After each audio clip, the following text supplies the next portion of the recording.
Exemple, bonjour à tous. Dans l'exercice 7, on va apprendre à trouver les domaines de définition de fonctions qui font intervenir des logarithmes. Alors en théorie, on a vu que la fonction logarithme, son argument doit être toujours strictement positif. Le domaine de définition d'une fonction logarithme de base A, c'est tous les réels strictement positifs. Donc si j'ai une fonction composée comme ici, où l'argument c'est autre chose que x, c'est 1 moins 4x, il faut que j'écrive comme condition d'existence 1 moins 4x doit être strictement positif. Alors pour résoudre ça, on peut simplement résoudre l'inéquation en isolant x, donc je vais le faire ici. Donc ça revient à dire moins 4x strictement plus grand que moins 1. J'ai soustrait a à chacun des membres de l'inégalité. Et puis pour isoler x, je vais diviser les deux membres par moins 4. Attention, on divise par un nombre négatif, donc on change le signe de l'inégalité. Je passe de plus grand à plus petit, de moins 1 sur moins 4. Donc ça revient à dire x plus petit que 1 quart.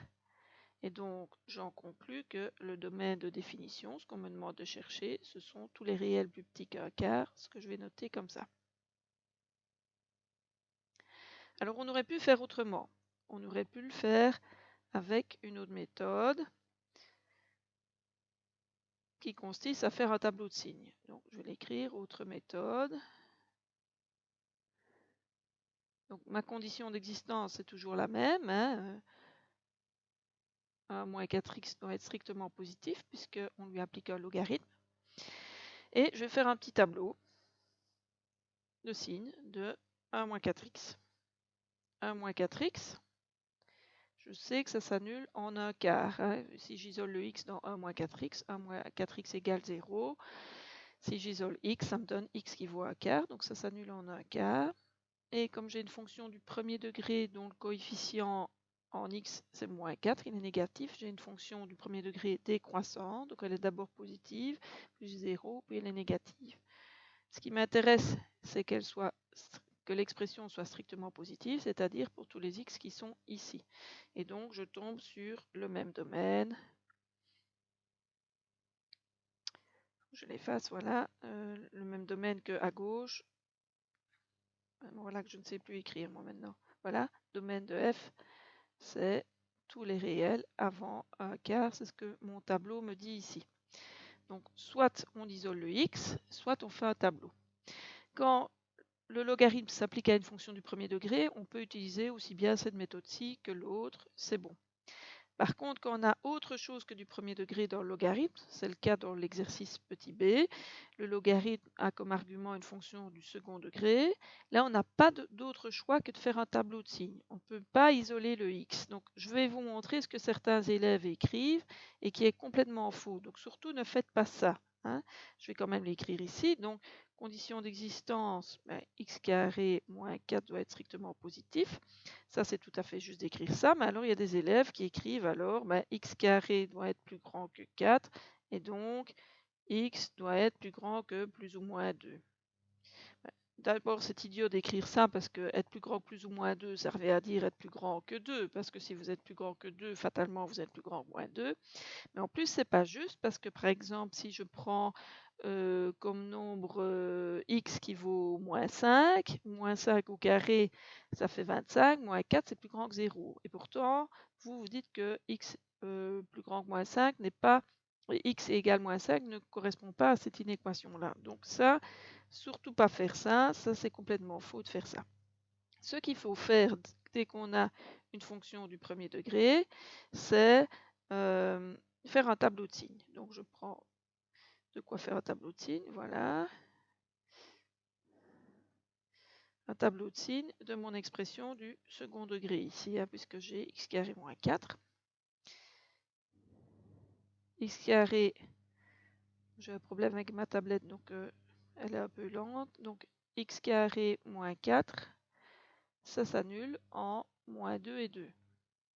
X carré vaut 4, donc x vaut plus ou moins 2. La règle des signes pour une fonction du second degré, je rappelle, c'est ici le coefficient du x carré est positif, donc ça va être plus moins plus.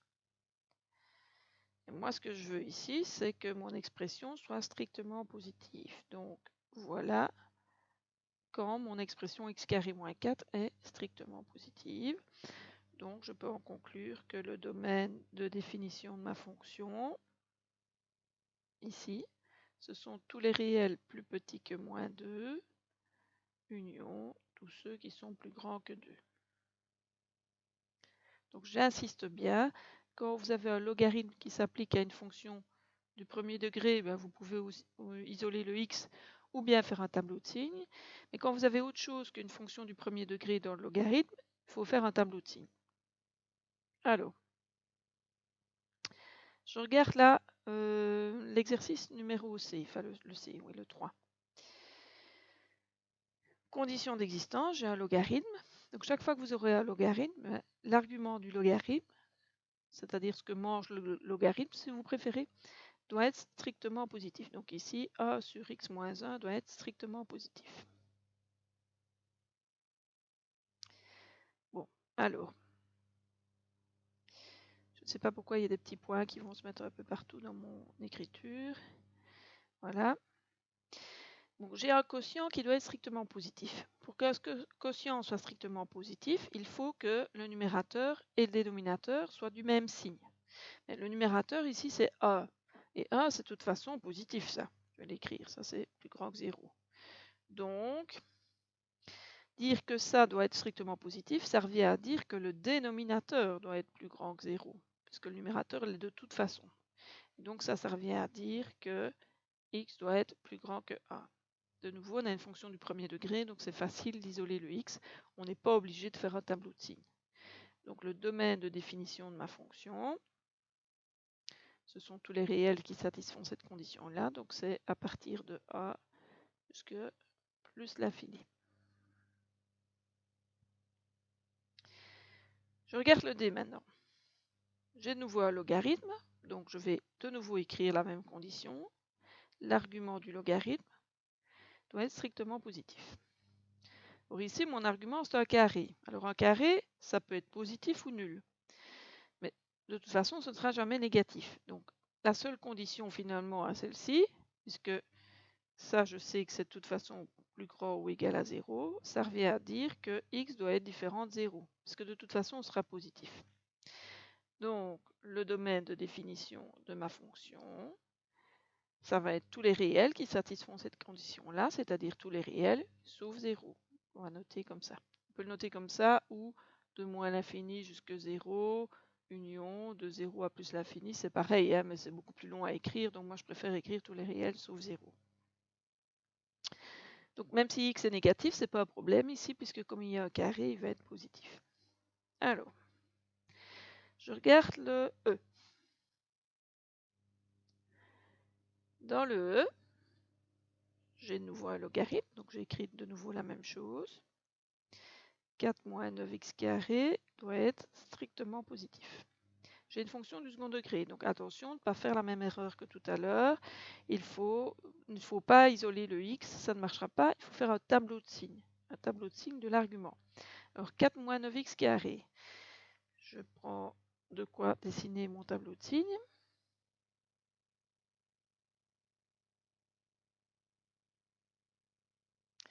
Voilà, x, 4 moins 9x carré, ça s'annule en combien ça? Pour voir comment ça s'annule, je le fais sur le côté. 4 moins 9x carré est égal à 0. Si et seulement si 4 est égal à 9x carré, donc ça fait 4 neuvièmes qui vaut x carré, et donc x qui vaut plus ou moins 2 tiers. Donc les racines de ma fonction, c'est moins 2 tiers et 2 tiers. J'ai ici le coefficient de mon x carré qui est négatif, donc la règle des signes pour une fonction du second degré. La voici, signe du coefficient du x carré à l'extérieur des zéros et signe opposé à l'intérieur des zéros.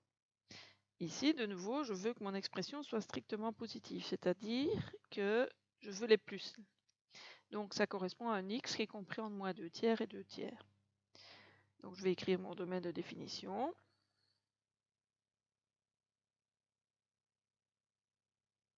C'est de moins 2 tiers à 2 tiers.